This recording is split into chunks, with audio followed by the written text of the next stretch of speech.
పిల్లలకి మంచి knowledge share చేయాలనే ఉద్దేశంతో అంటే ఈ మధ్యలో మనం అన్ని చోట్ల చూస్తున్న విద్యను ఒక వ్యాపారంలాగా చేశారు.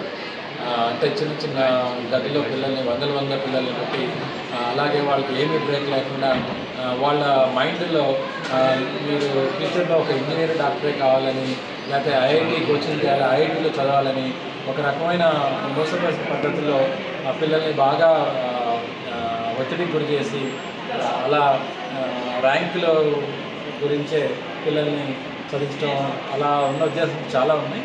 కానీ ఈ విద్యా సంస్థలో అలాంటివి ఏమీ నాకు అనిపించలేదు. పైగా ఇక్కడ ఒక సంఘటన నేను చూశాను. ఒక పిల్లలు చిన్న తెలుగులో ఒక స్కిట్, ఒక చిన్న నాటిక లాంటివి చేశారు. దానిలో చాలా బ్రహ్మాండంగా వాళ్ళు ఎందుకు ఈ మధ్య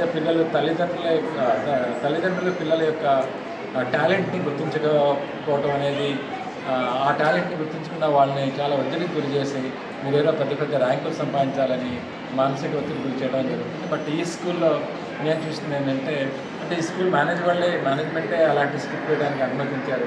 పిల్లలు కూడా చాలా బ్రహ్మాండంగా అంటే తల్లిదండ్రులు పిల్లల యొక్క మనస్తత్వాన్ని తెలుసుకుని పిల్లలు ఏ దానిలో వాళ్ళు బెస్ట్ ఉన్నారో, వాళ్ళకి ఏ టాలెంట్లో బెస్ట్ ఉన్నారో ఆ విధంగా ప్రోత్సహించాలి పిల్లల్ని అనేది మంచి మెసేజ్ ఇచ్చారు.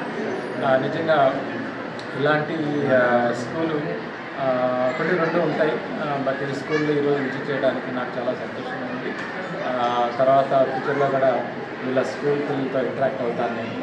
అంటే ఓవరాల్గా చెప్పాలంటే కనుక ఇది ఒక మోడల్ స్కూల్, అంటే ఒక మిగతా స్కూల్స్ కంటే భిన్నంగా ఉందని మాత్రం నేను చెప్పగలను. ఇలాంటి స్కూల్స్ చాలా ఉంటే మన పిల్లలకి వాళ్ళకి అన్ని రంగాల్లో ఓవరాల్ డెవలప్మెంట్కి ఒక మానసిక ఉల్లాసానికి తోడ్పడుతుందని నేను అనుకుంటున్నాను. సాయంత్రము సో మా పిల్లలు ఈరోజు సైన్స్ ఫేర్ సందర్భంగా science subject, social studies, language skills, mathematics, general topics అన్నీ ఎంచుకున్నారు.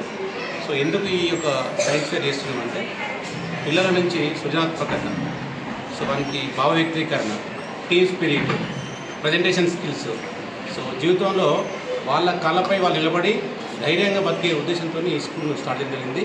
సో మా స్కూల్లో కూడా ప్రతి class ratio 20 members for section. So పిల్లల కింద all round development, leadership quality develop చేస్తుంది. సో ఇవాళ పిల్లలు ఒక 70 ఎగ్జిబిట్ చేశారు, ఎక్సలెంట్గా చేశారు. చాలా సంతోషం. పేరెంట్స్ కూడా చాలా కోఆపరేట్ చేశారు. Thank you very much to parents also. So as a parent also take on the voice.